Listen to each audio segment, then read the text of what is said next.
Primer debate del proyecto de ley orgánica para la garantía, promoción y protección de la libertad de prensa, de opinión, de expresión y de la comunicación. Vicepresidente, cumplo con informar que efectivamente concluyó la intervención del asambleísta Ángel Maita. Tiene la palabra la asambleísta Joana Moreira. Hemos escuchado ya la indicación. Se otorga el uso de la palabra a la asambleísta Joana Moreira. La legisladora Moreira representa a la provincia de El Oro. Está ya lista, la vemos en pantalla y lo describimos así para quienes escuchan esta transmisión a través de la señal de la radio de la Asamblea Nacional. Sesión del Pleno número 753 que se desarrolla bajo modalidad virtual y que por supuesto ustedes la siguen a través de la señal de los medios legislativos. La asambleísta Joana Moreira. Y que pueda este año tener muchos éxitos en la parte profesional, como también puedan tener salud y armonía en sus familias. Este proyecto de ley es muy importante para el pueblo ecuatoriano y me ha permitido realizar algunas consideraciones en relación con los articulados y unas observaciones para posibles cambios de la ley que espero que puedan ser asumidos por parte de los miembros de la comisión. Bueno, es importante conocer también los antecedentes de este proyecto de ley, y es que después del gobierno del expresidente Correa y un año de gestión del presidente Lenín Moreno, los medios de Ecuador viven una transformación con una leve reforma a la ley de comunicación. Podemos recordar incluso en el gobierno del expresidente Correa, en cuando se profería improverbios, incluso podemos recordarlo rompiendo periódicos en las sabatinas. Es algo que recuerda a Gonzalo Ruiz, director del comercio, en una de las declaraciones a la agencia DPA en años pasados. Por lo tanto, la reforma presentada por el presidente Moreno avanza en algo, pero a la vez es muy poco. Asimismo, en mayo de 2021, la Asociación Ecuatoriana de Editores de Periódicos solicitó al presidente Moreno el veto total a la ley de violencia digital. Este gremio de periodistas, a través de un comunicado, señaló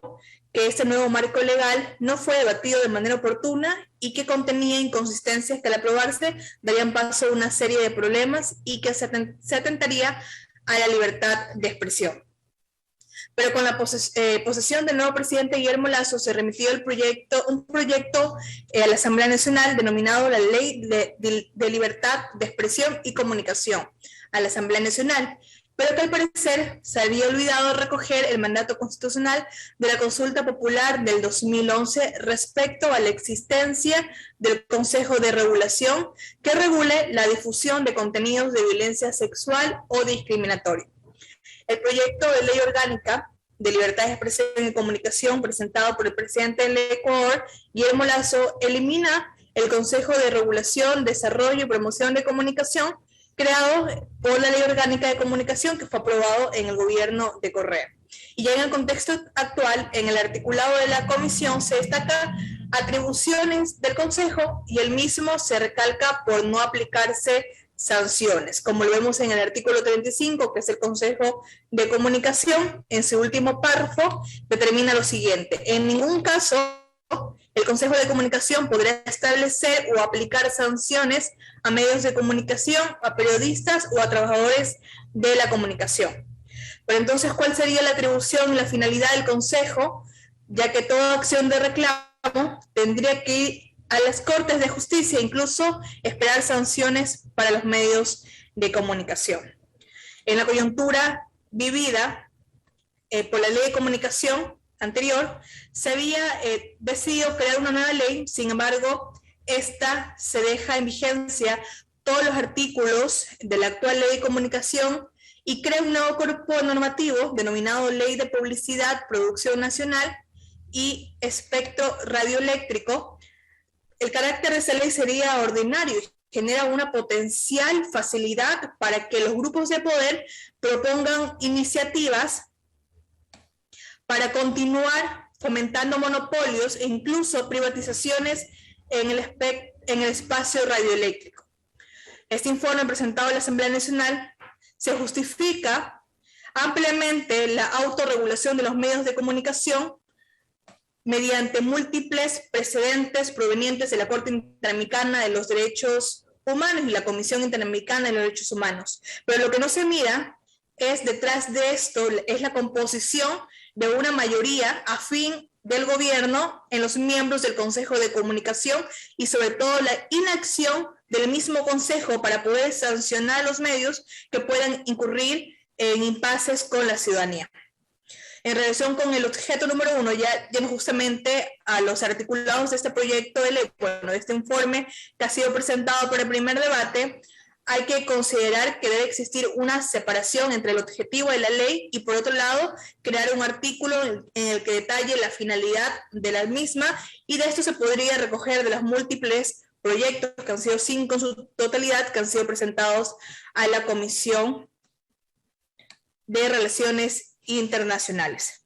En el artículo 4 de definiciones, en el numeral número 2, tenemos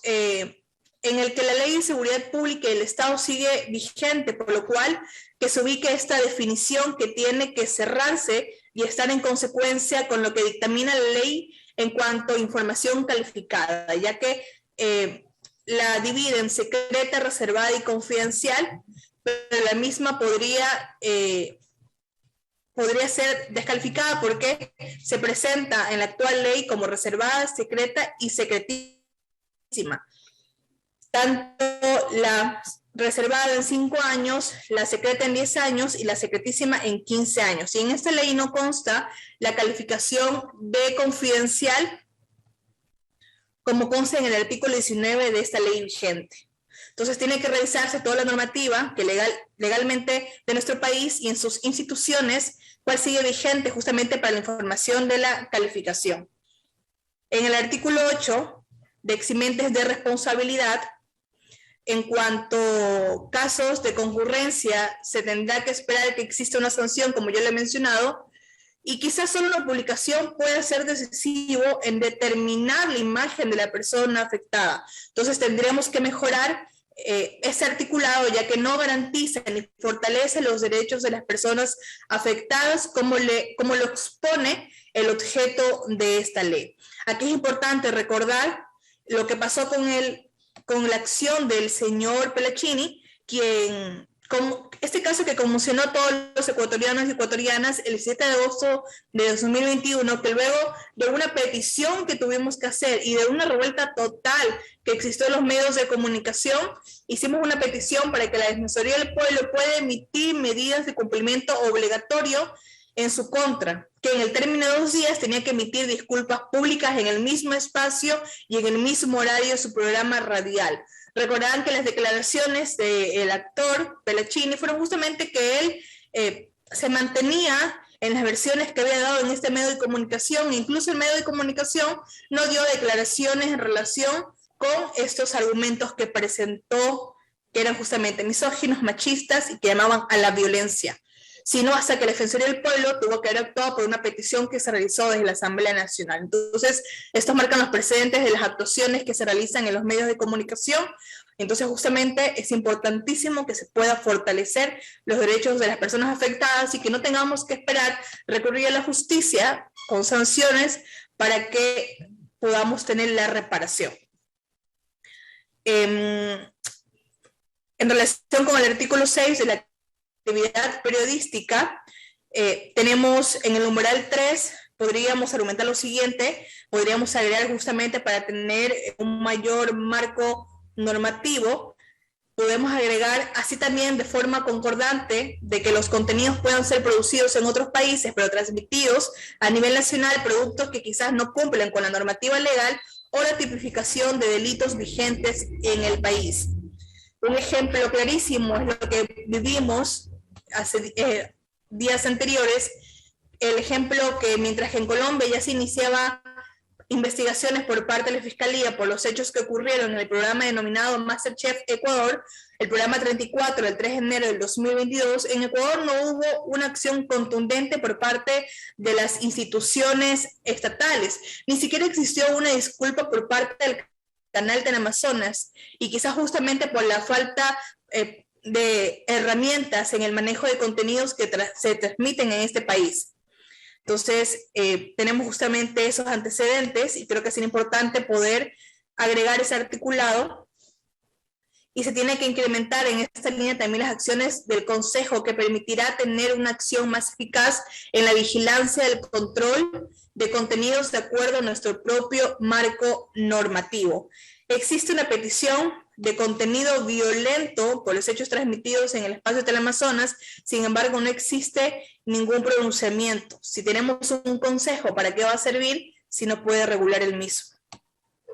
En relación con el artículo, perdón, con la disposición derogatoria cuarta, en el que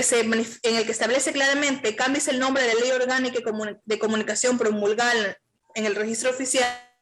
suplemento 22 del 25 de junio de 2023 y reformada a través del Registro Oficial 432 del 10 de febrero del 2019 y el Registro Oficial segundo, el suplemento 382 de 1 de febrero del 2021, que en adelante se denominará Ley de Publicidad, Producción Nacional y Espectro Radioeléctrico. Y en esta ley se determina a través de una disposición derogatoria que tiene que crearse esta ley de publicidad, producción nacional y espectro radioeléctrico. Dispone de un minuto, asambleísta, por favor. Señor vicepresidente, estoy por terminar. Hay que verificar ese tema del espectro radioeléctrico en el tema de frecuencias. Los grupos de poder detrás de los medios nos quieren seguir sometiendo a sus lógicas y a sus estructuras. Por lo tanto, ya se conoció también que existe un anuncio de concurso público de medios de comunicación y la Agencia de Regulación y Control de Telecomunicaciones, que probablemente será el 25 de febrero, pero ¿cómo va a articular justamente este proceso? Y esa parte tiene que debatirse en la comisión y tiene que justamente debatirse también en el Pleno de la Asamblea Nacional. Por lo tanto, este proyecto establece la autorregulación de los medios de comunicación a través de códigos de ética y políticas editoriales e informativas, y hasta cierto punto está bien, pero la ley de prensa libre tiene que ajustarse a vigilar, controlar y sancionar con un sentido sobre el bien común, pero con una rectoría política pública ajustada a las leyes ecuatorianas. No queremos una ley mordaza, pero necesitamos un contrapeso a este poder que representan los medios de comunicación en nuestro país. Así que tendrán que ajustarse algunas competencias y regulaciones sobre el Consejo de Comunicación, más allá de solamente dedicarse a elaborar informes técnicos respecto a reclamos ciudadanos y desarrollar y promover mecanismos de capacitación permanente, monitorear el cumplimiento de la cuota de pantalla para la producción nacional independiente y la distribución equitativa de publicidad y propaganda. Quizás hay que darle más peso al accionar de la Defensoría de Audiencia a cargo de la Defensoría del Pueblo para que sea este el canal, ya que nos va a ayudar a que los ciudadanos, cuando haya existido irregularidades, que incluso puedan venir de un medio de comunicación, y no solamente esperar que la Defensoría del Pueblo emita un informe anual sobre el respeto a la libertad de expresión en Ecuador. Para finalizar, la decisión de crear una nueva ley es en intención del presidente Guillermo Lasso, pero deja en evidencia en los artículos de la actual ley de comunicación, en un cuerpo normativo denominado Ley de Publicidad, Producción Nacional, ¿qué hay detrás de todo esto? Esperemos que hayan sido llamados más gremios para la mesa de debate, para el segundo informe de esta ley que tanta falta le hace al país para tener más libertad y transparencia. Muchas gracias, señor presidente. Tiene la palabra el asambleísta Francisco León. La asambleísta Joana Moreira, destacó la importancia de algunas funciones del Consejo